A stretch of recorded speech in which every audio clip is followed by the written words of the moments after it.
Okay. Yes, we're back because I'm sitting here with Frank. And Frank, please introduce yourself. You're here to do a course this afternoon, right? Well, yes, of course, it's a very expensive word. Really, I'll do a session with people Okay. on raising the awareness to be a change agent, something like that. Right. In what? A change agent in what? When we think about all these great concepts of new economy and uh, philosophies or even economic models, that's great. We're very good at that, but somehow it always starts with yourself. Hmm.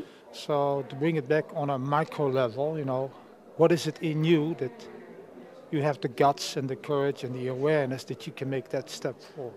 Okay. And let me just have a quick look if the session is going to be streamed live, because I don't think it is. In case, you might want to reveal a little bit how it works, because the viewers won't be able to see it. Okay. Yeah. Well, I did a process with these students and young professionals, I think a couple of months ago, uh, uh, which I called The Journey.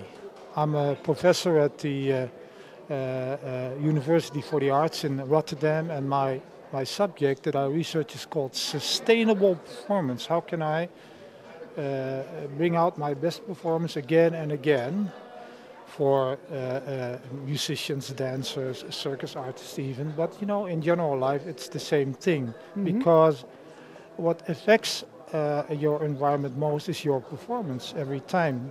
The moment of truth when there's no way out. You have to be there in the moment and say who you are and what you want to do. So theories and concepts and all these written reports are okay, but that's all preliminary work. It always depends upon the moment of truth when you really need to act. Yeah. And kind of transferred that into other arenas, like the economic arena. And I took them on a journey of a half day. And in that journey, they had touched different dimensions of what it is to be, fully aware and fully in the moment, fully present. Yeah. And I'm going to do a short version of that or an aspect of that this afternoon with, I think, 175 people. Okay. So Yeah. what are you going to do then? Well, nobody can know because it's got to be secret, of course. It's not going to leak out in between, no? No, the Okay. viewers are not going to be there, All right. and they can, Well, silence. Don't mention anything. I think I'm going to put them in a place in space where they go back in time in their youth, their childhood, when they first made that first leap out of that real comfortable home, family, mom sphere into stretching your boundaries, crossing the boundaries, doing something bold. Maybe it was like the first time you walked to school all by yourself, but in all, that was a huge thing for you to do. I want you to go back to that moment and really experience what it is to stretch yourself, to make that leap, and experience that fully physically also, what it is. And then I ask people to come back in this very moment, in this building here, and to think about all these speakers that they've heard this morning, or all the course that they went through over the last months, or all the work that they're involved with, and see on a personal basis what it takes to have that experience when you were young and so open and so vulnerable maybe, and make that leap. And I will ask them to reflect upon themselves what it would be for them personally to make such a leap, what it is. Is it how you want to be or something you want to achieve? All in relationship, to our economic life, society, it's beyond economic life. And I'm going to literally ask them to make that leap and sense what that means. So they make a sort of a physical move to initiate, or it's almost like a small ritual, like, hey, this is a promise to myself and a memory of how it can be and how it is. It's in you that you can make that step. Then we're going to form two huge groups and we'll start I have two musicians coming in that make rhythms. And we'll start to move towards each other on different rhythms. One's the march music, and march music is what the armies like to play because it's 1, 2, 3, 4, 1. It's like all the production, let's say, factories are all on march music. It's the mechanical motion, in fact. Yeah. And the other side is going to do a waltz, which is 1, 2, 3, 1. It's like choice, left and right, Oh yeah. and left and right. Now I do this. Makes and you then- more flexible. Yeah. And I'll have these two groups move together, and I'll have drummers and percussionists with them, and see how they can start a dialogue. And then we'll quiet down, and I'll let the drummers, percussionists, actually transcend the 3 chords and 4 chords and actually start making music. What's the third point? And then it's silent, they'll listen to them, and then I'll ask them, okay, now exchange what your leap was all about with the person that's most next to you. So they actually express, their own bold move. And Yeah. that's a start.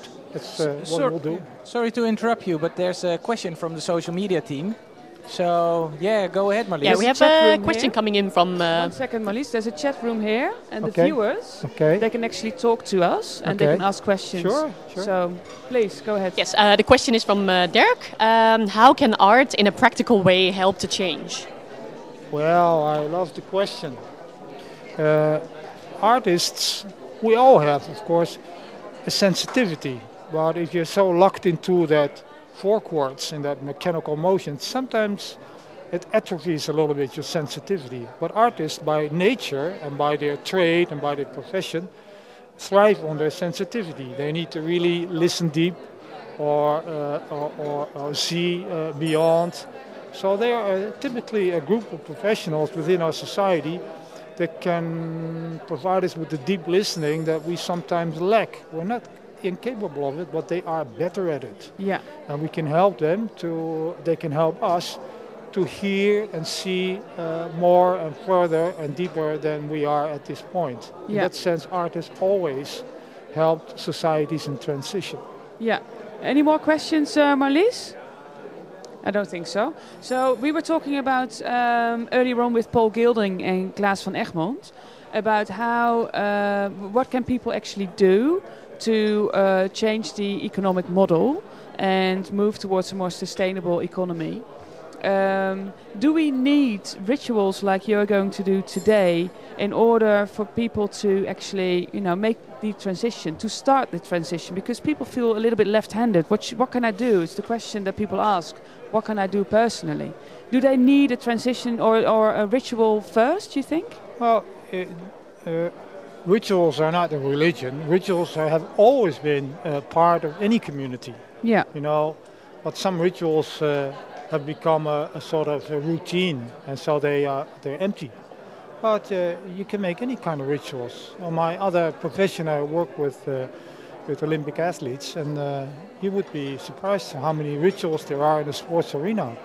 And at the same time, you have to win or you lose. There's no difference between it. It's about seconds and split seconds. On the other hand, just to get into the right mood or the right intention, rituals or the symbolic language helps. It's not all about that left brain. It's about the connection with others in the world, which is also on a non-verbal level. So rituals help us to become more sensitive to the non-verbal side of life. Yeah. So you work with sporters Yes. and with musicians? Yes. And which other worlds do you enter regularly? Pardon? I didn't. Which other worlds do you enter regularly? Well, or do you work with? I'm probably here because people here know me before a platform which I created some years ago, which is called the Embassy of the Earth. Okay. And the Embassy of the Earth, I'm a social scientist actually by trade also. And the Embassy of the Earth is a social platform that I'm using to solve complicated issues with the community of owners. Because a lot of the things get delayed because of the slowness of our big institutions. So the Embassy of the Earth creates a social platform where we can bring the separate problem owners, sometimes in conflict, together in a free zone, where they not so much solve the problems, but design the road, the path towards solving the Okay, problems. so what's come out of the platform? Can you give an example? Well, the Economy Transformers is one example. The Economy Transformers is a group of active Dutch people, 500, 600. And when they wanted to come together and create some more human-centered values for a new economy, and an economy which is reverent of nature, of Earth, they asked me to help design the process by which we could do it. So over the last 2 years, the Economy Transformers have used the Embassy of the Earth as a vehicle to give birth to their ideas. Okay. Yeah. So those are quite concrete, right? Quite concrete, yes. Yeah. Okay. Let's see if there's something else happening on the chat, because I'm actually quite curious what people are going to say. It's the same question from Dirk that I had. Rituals and religion, can it help us to change? Could you repeat the question? Rituals and religion, can it help us to change? Well, yes, in the sense of change without purpose or without spirit is not going to last very long. You can't just rationalize over that stuff. Change is something about changing the essence, getting to the source or the core of things. And religion means religare, which is the Latin for linking back to the source. That's really what it means. So Right. you can't stay on the periphery to change anything. There's got to be a moment where you face maybe absolutely yourself or look in the mirror and say, what's really going on, but you have to get to the essence of things. But not all people are capable of that, right? Me too. It's difficult, but it helps to talk about it and to find ways to face the reality of things. Of course, but what if you're born on the streets and you don't have any education? You know, you don't even know that there are rituals, for instance. Oh, there's a lot of noise. I can hardly hear you. What if you're born on the streets? I mean, what happens to all these people that are really not capable of doing these things? If you're born in the street, you say? Yeah. Yeah. Well, I think you probably have an advantage over us now if you're born in the street. Right? In a certain way.